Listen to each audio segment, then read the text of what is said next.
The right habits put you in control of your health, relationships, mindset, and more. But most people lack the tools to stick with those habits long enough to see results. That is about to change. Welcome to the Unshakable Habits Podcast with your host, habit change specialist and speaker, Stephen Box. Join us each week as experts share their stories, experiences, and insights, and give you the tools to build unshakable habits so you can live life on your terms. It's time to take your habits from unsustainable to unshakable. Welcome to the Unshakable Habits Podcast. I am your host, Stephen Box, and I'm joined today by Brett Eisenberg, the marketing catalyst. Brett, thanks for joining me, man. Thanks for having me, man. How are you doing today? I'm doing really well. And yourself? Doing well. Can't complain. Awesome. And even if you did, who would listen, right? Exactly. So before we jump into your story today, and I do want to just let people know that you definitely want to hear this story because I think it's something that a lot of people are going to be able to relate to, even if they've never been in your exact situation. There is a framework that we like to utilize when looking at these stories. So every time that we see a success story, it usually starts with a vision. And that vision is not something that just magically comes about. It's something that usually happens over time. It's usually a series of circumstances that help us create that vision. And it's different from a goal because a goal is when you're trying to achieve a specific outcome. A vision is literally what you imagine your life looking like. It's when you've hit a low point and you're picturing something better, and that's what you're striving for. So as Brett's telling his story today, look for those moments where his vision started to get formed. Once he has his vision, the next thing that's going to happen is you're going to see that he had to develop certain skills. Now, those might be skills he already had. They might be skills he still needs to develop. So be on the lookout for what skills Brett had to either utilize or acquire to reach his vision. And then finally, for those skills that he had to build, what actions did he have to take in order to do that? Because ultimately, it is our actions that build the skills. It is our skills that help us move towards the vision. And that is how things become consistent and we create unshakable habits. So Brett, let's start with your story. And I think the starting of your story is somewhere where a lot of people are going to feel familiar. Here you are, 100%. Just a regular college student. Yep, at the University of Alabama, too. Yeah, so you're going to the University of Alabama. Life is good, right? I mean, you've got your whole life in front of you. You've probably got these fraternity. Yeah, you got these great plans.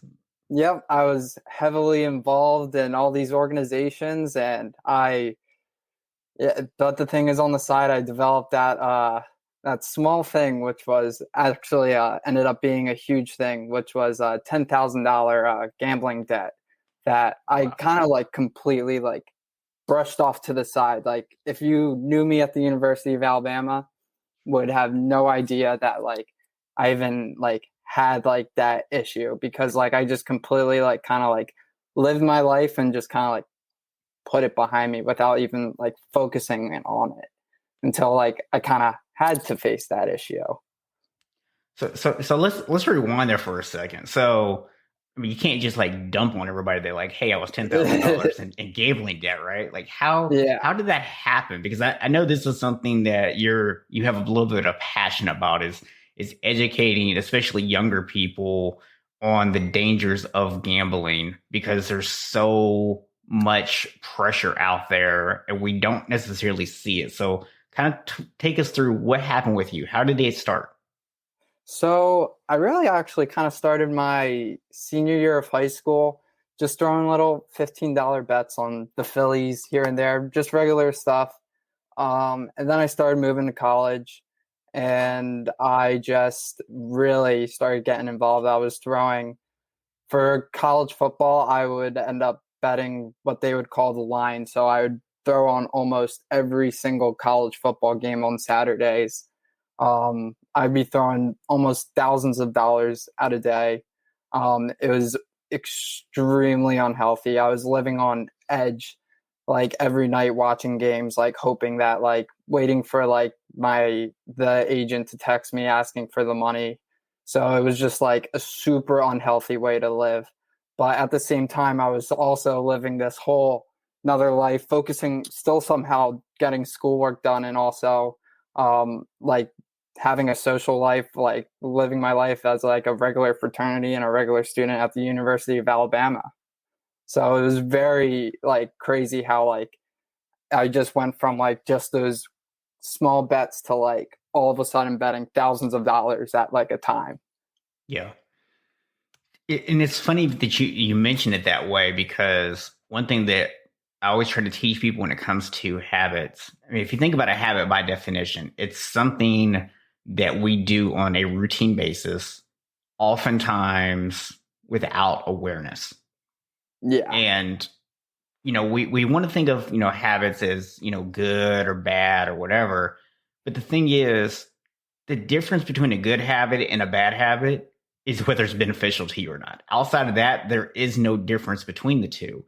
And so just the same way that a good habit can build up over time, and once you hit a certain point, it snowballs, a bad habit can do the exact same thing to you. Oh, 100%. 100%.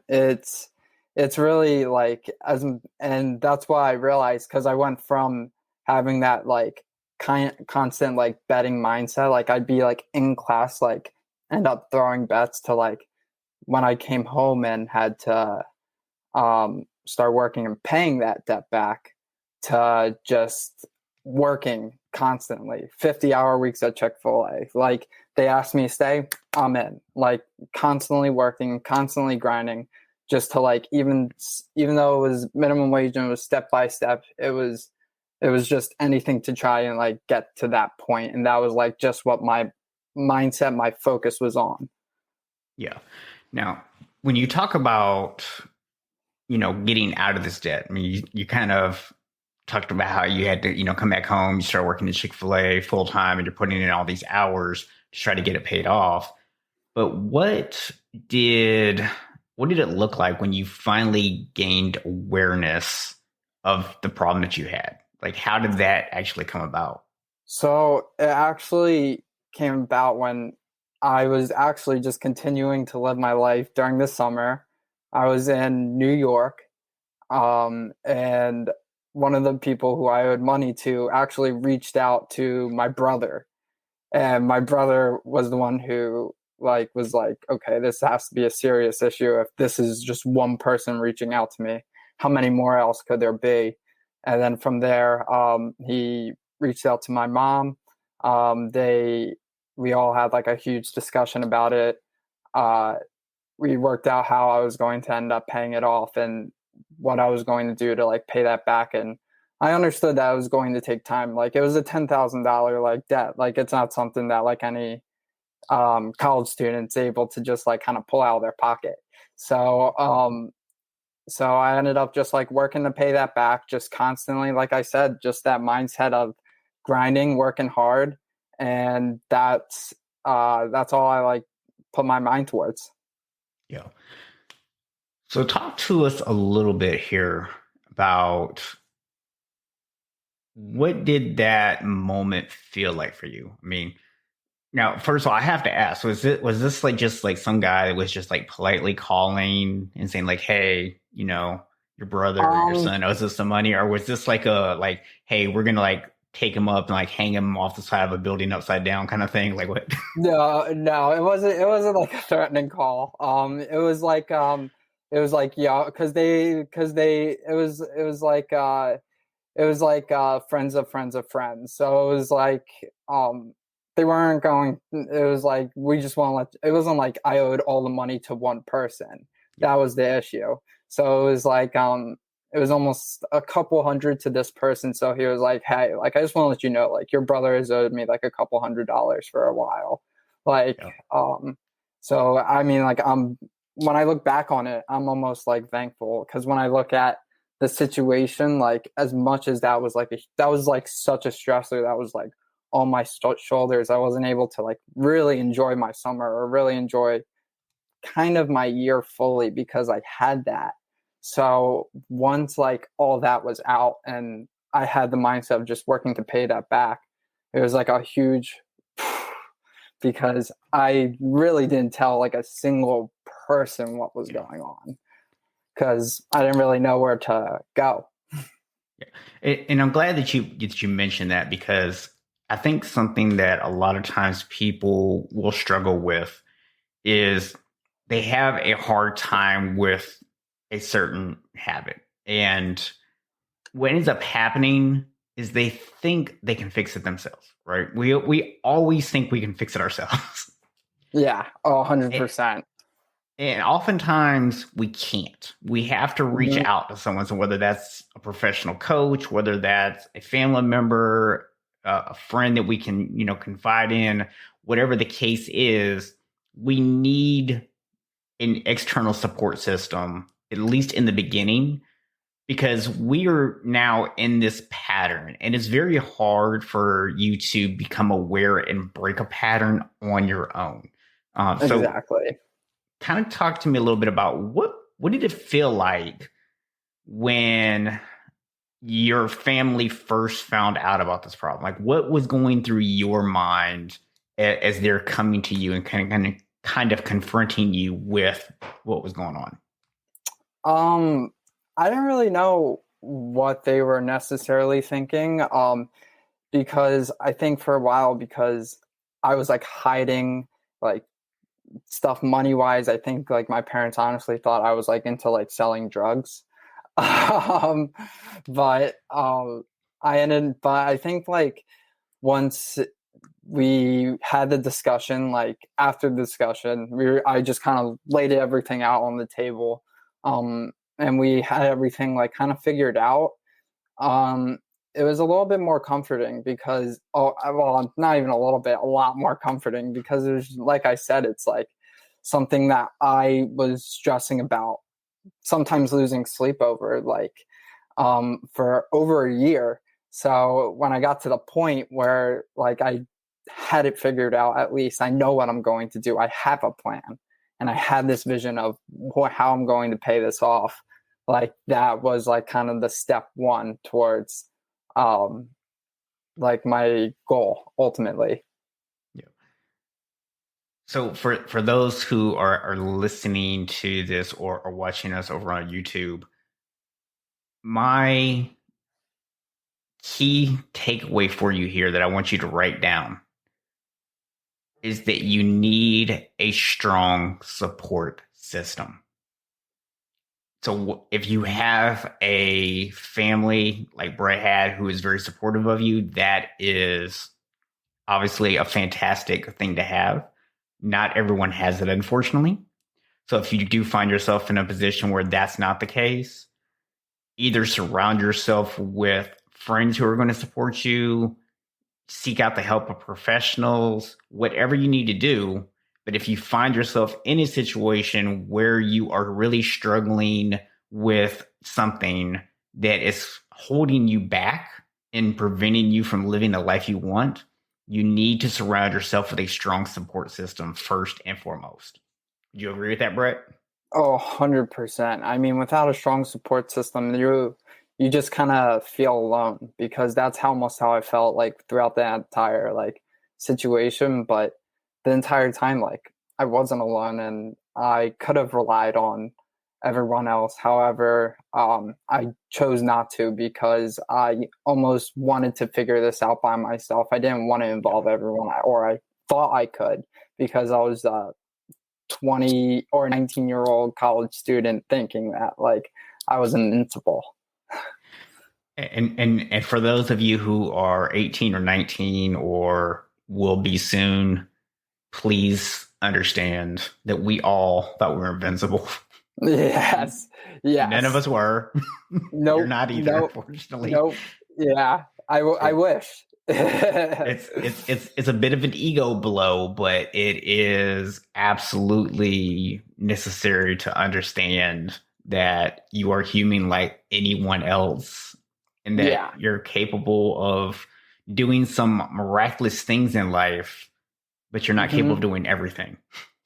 Exactly. Exactly. 100%. And that's the whole thing is picking and choosing. Everyone's like capable of doing like anything that they want to do with their life. I really truly believe that. And it's the thing about like how you're going to vision and put your focus towards it, and you know, take these steps towards of action on how you're going to reach your goal. Yeah. So, kind of looking at your situation, your family now knows about your debt. Hmm. You sit down, you come up with a plan to pay it off. And obviously, one of the skills that you already had that I'm sure your family helped to instill in you was a good work ethic. Yes. And Yeah. so you set out a plan to go get a job, even though it was a minimum wage job, Hmm. and you dedicated all of this time Oh, to paying 100%. off this debt. So now I want people to realize here that in order to work enough hours at Chick-fil-A to pay off a $10,000 debt, you were working a lot of hours, which means Oh your yeah. social life pretty much went away. For a while. Yep. Yeah. So all of these things that you had grown accustomed to, all the things that a 20-some-year-old kid loves to do, you now had to give all of that stuff up. Yep. That was a very big thing that I had to really get adjusted to, because it almost turned out that Chick-fil-A was almost like my social life on my breaks when I would be talking to my coworkers, because that was really legit, like actually it. Like I would like come home, I would then do schoolwork, go to sleep, wake up 5:45 a.m., go straight to Chick-fil-A and start working. And that was just every single day, and except for Sundays. That was a huge benefit, except for Sundays. But I'm not gonna lie, like a lot part of my I learned a lot like while I was at Chick-fil-A with how to completely focus and have that work ethic, that I ended up winning like employee of the month one month, and then I ended up being promoted to like a team leader, so I ended up getting paid a little bit more than minimum wage. So it was really just like a huge it was a great experience boost, I would say, for sure, Yeah. because I think that's where I learned actually a ton about myself and my own work ethic and what I really have the capability of doing. Yeah. So kind of talk about, because what I'm hearing is that you already had a lot of the skills in place. You just weren't necessarily utilizing all of them. And then when you Yes. got to Chick-fil-A, you started tapping into some of these skills that you already had. So just, I know you might need a second here to think about this, but in terms of going and thinking about the actions and the skills that you needed to do when you were at Chick-fil-A that allowed you to be the employee of the month, that allowed you to get that promotion and get paid more, what were those skills? So if someone's find themselves in your situation, they're really struggling. Maybe they're at a job that they don't really like that much because it's only a minimum wage job. What were those skills for you that allowed you to excel? Because now somebody could take those skills, even if they don't have them yet, they Yeah. can start to develop them. 100%. So those skills actually are outside of the job recommendation. Those are, I would say, one is leading by example when you aren't even called on. I was just a regular team member, and I started, if there was a new person struggling, I would just like take initiative and help them out. I knew what had to be done during the day. Like I kind of just acted as a team leader when I wasn't. So I think that was a huge part. And another large part I would definitely say is I wait, I actually need to think about this one. While you're thinking about it, Mhm. If you can talk and think at the same time. Yeah. One thing you said was, and this is another unshakable key that everybody might want to write down: act like a leader before you're a leader. Yes. So I think what does being a leader look like? being a leader is just taking initiative, you know. My other point, they kind of go hand in hand, is coming in with that leader attitude.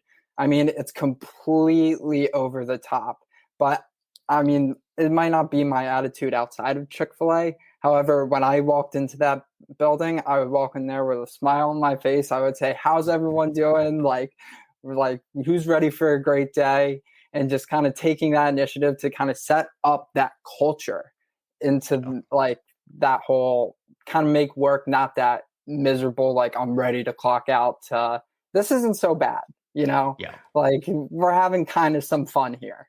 So Yeah. it's about like kind of bringing that culture into the business, and sometimes you have to do that on your own. Yeah. And something that you just kind of hit on there, I actually did an interview with somebody yesterday, and I don't know if that interview is going to get played before or after yours, but we were talking about your subconscious thoughts.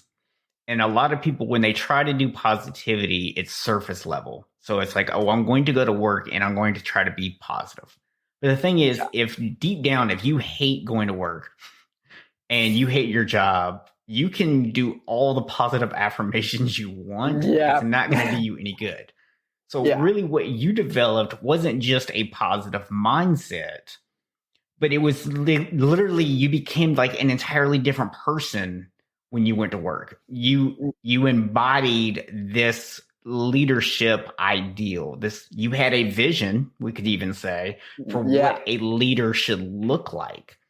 And you went out and you 100%. applied that vision. Yeah. I think that was definitely a huge thing that like I now like when I look back, I definitely realize is that like when I would like sit in the car, I would always be at work like a little bit early, and I would sit in the car kind of listening to music and, not gonna lie, a little bit hyping myself up for the day. Yeah. And I would be like, you know what, I'm ready to go in. And then I'd like clock in early. I would always just be like, you know what, and just kind of get through the day. That's what I just kind of looked at it as, just kind of, if I can make it seem like I'm having fun and everyone, and I can make these people who are, a lot of these people like my coworkers are high school kids. So they were like having fun with me. So when everyone's having fun, the guests are having fun. They're like not miserable even waiting in the long line, because like we're not like kind of like when you come to like Chick-fil-A, you don't hear the "Hi, welcome to Chick-fil-A. How may I help you?" Like it's kind of like a little bit more exciting. Yeah. So it kind of just gave it a little bit better of experience for everyone, and that just kind of been part of like implementing that into like my mindset. Yeah. And for those poor, unfortunate people who have never had the benefit of having a Chick-fil-A near them, first of all, I'm so sorry for you. It's such a terrible thing that you've missed out.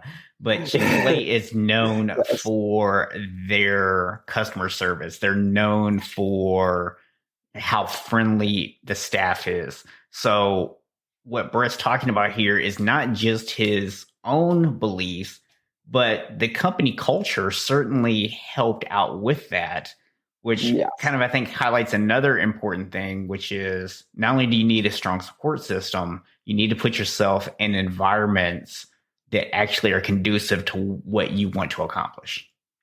100%.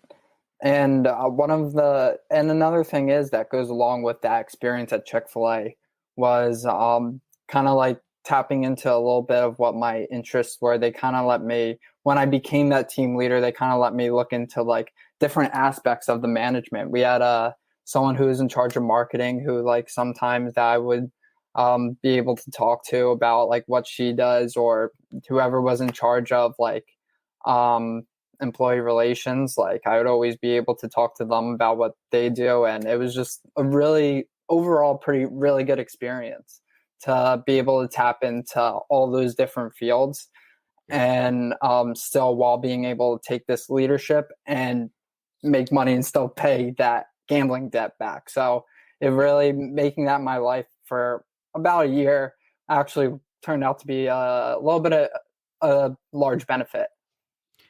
So just to kind of recap this for people. So it would have been really easy for people to look at this and say, okay, he went to work at Chick-fil-A for a year, worked really hard, paid off his debt. That's great. But they would be missing that there are some really key things that happen here. So the first thing is you had a strong support system that enabled you to take the next steps. Yeah. You wouldn't put yourself in an environment that actually encouraged the things that were already strong beliefs within you.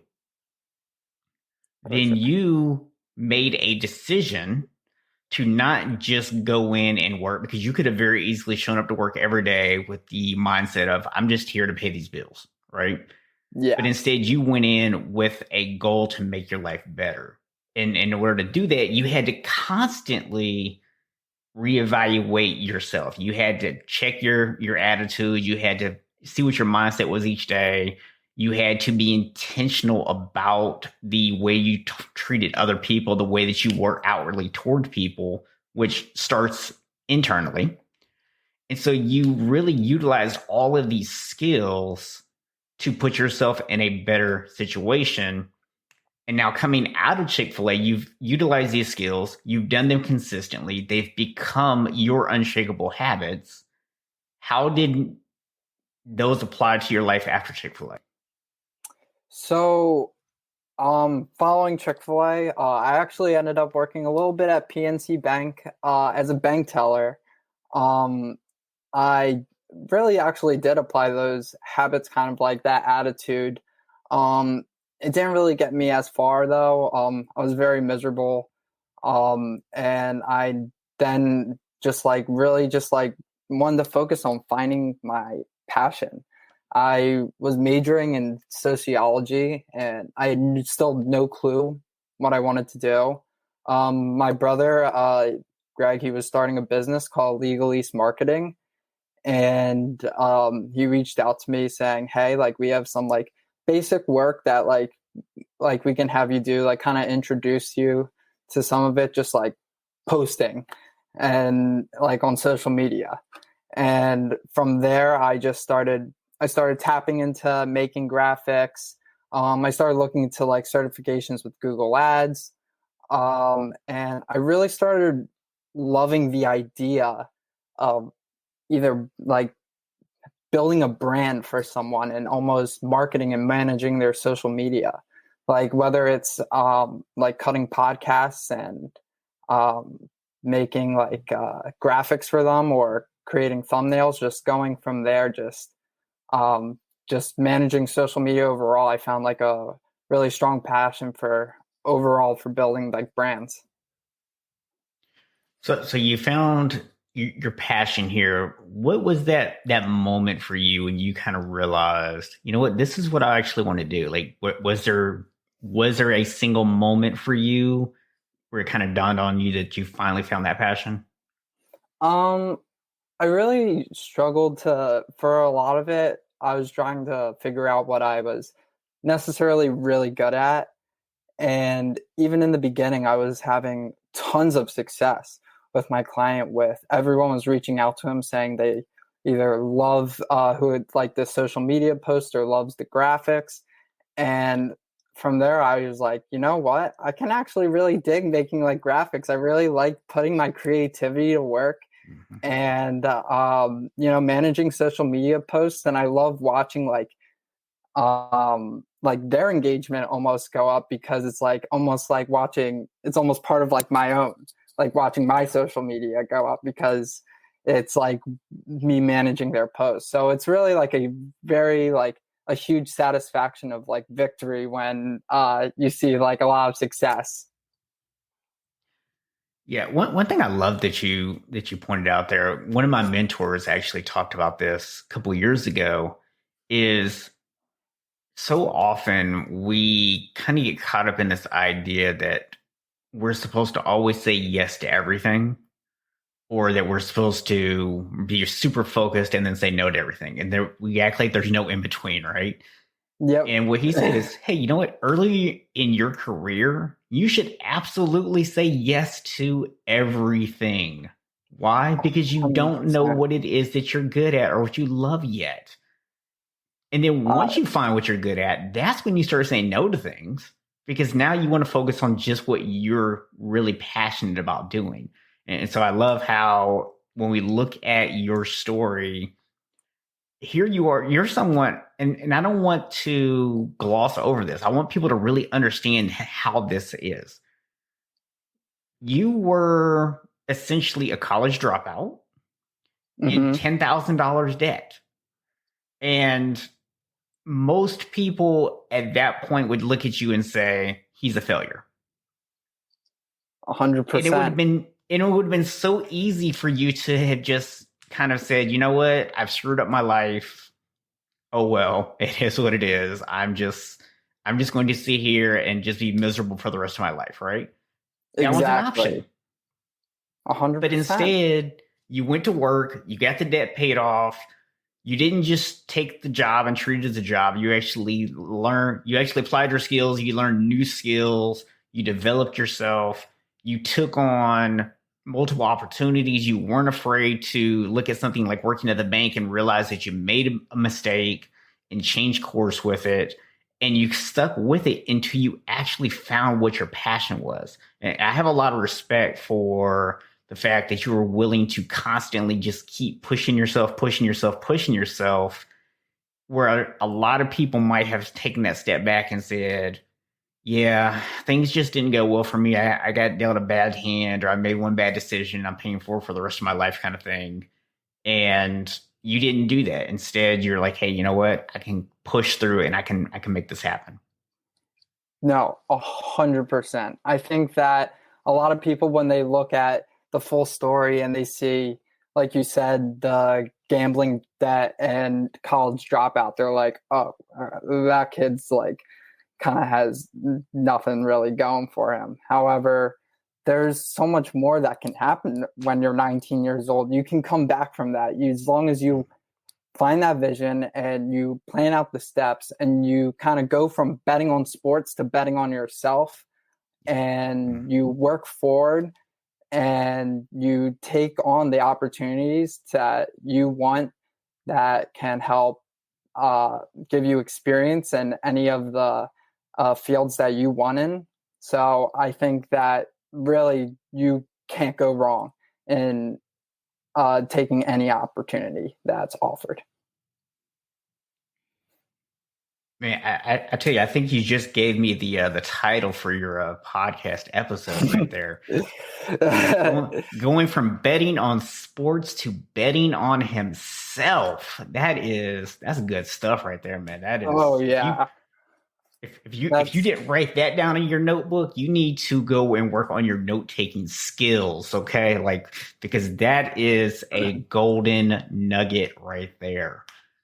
100%. And I love that saying. I really do. And I'm actually going to be starting a podcast within the next couple months, kind of about overcoming those obstacles, and like kind of taking that alternative route and whatever it could, and doing whatever it could take to just like reach that success.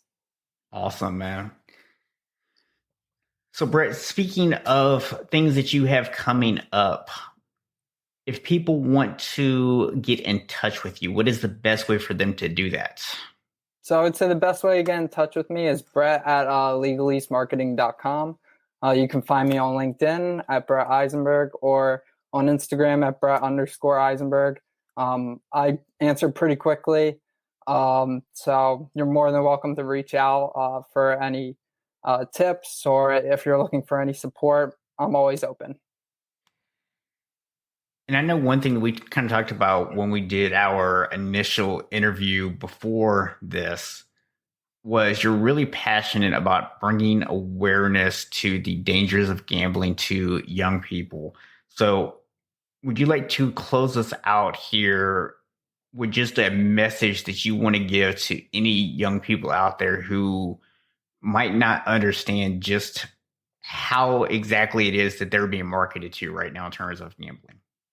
100%. So I think that as like when you're 18 and 19 years old, there's no issue. I don't think there's necessarily an issue with like if you're gambling. I'm like it's not like shame on you. However, when you're that young, you don't necessarily understand the concept of how much money you might be gambling and how deep you could get sucked in.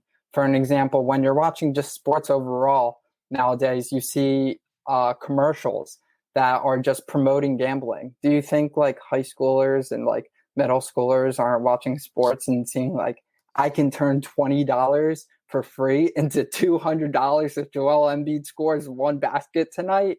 Like it's just an easy way to get sucked in. I think it's just building awareness. Just if you are involved in just like kind of like making sure that you don't get to that level where there is not necessarily no going back, because you can always come back from no matter what the situation is. I really truly believe that. But just not getting to the point where you have that issue that I found myself in. Yeah, absolutely. And something that you kind of pointed out there, and I want to make sure to highlight this.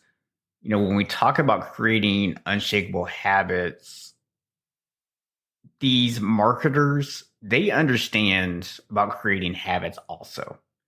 And so when you're 100%. seeing these commercials and they're like, oh, you know, you get a free account, we're going to give you first $20 for free. And if you ever really pay attention, you'll notice that most of the time, those bets almost always will pay off. Like very rarely will you lose on that first bet. And what they're counting on, they're basically saying, we're willing to give you this $200 as marketing, because we know that once you've made this $200, you are much more likely to come back and continue gambling. And 100%. it's that dopamine hit comes in. Exactly. You get a couple wins, you lose And track of the then you think you're losses. hot. Yeah. You're just like, am I up? Am I down? Now I have 3 accounts. And then it's like, oh, and it's just downhill from there. So it's really just kind of keeping track and like making sure that you're not getting into that hole. And if you are in that hole, looking for that support system and going from betting on sports to betting on yourself and focusing on yourself and trying to better yourself from any standpoint, whether it's work experience or educational experience. Learn something about yourself, travel, just kind of do something to better yourself instead of trying to gamble on whether the Blue Jays are going to score 6 runs in the first 5 innings of the game. One of the first rules of creating unshakable habits is to focus on controlling what you can control. And what you can't 100%. control is how many runs the Blue Jays are going to score. 100%. No matter what seat you're sitting in, and no matter what seat you're sitting in, what you're eating, no superstition is going to help. I'm really sorry. I hate to break that news. Yeah. If you're sitting out there wearing your lucky socks right now because your team is playing tonight, sorry, it's not going to help. Yeah, tough luck. But it works for you. I mean, look, still wear your lucky socks if they make you feel good, but just know that it really doesn't matter. It doesn't really in reality. So if your wife accidentally washes your lucky socks, don't cry too much. Well, Brett, appreciate you coming on today, man. I really appreciate all the nuggets that you dropped on us. And I just want to remind people that you can catch the show on YouTube. You can subscribe to my channel by going to unshakablehabits.com/YouTube. You can also catch us on any of your favorite podcast stations. So this is Stephen Box reminding you that yes, you can be unshakable, even if you have 0 willpower. 100%. I thank you so much for having me on today. I really had a great time.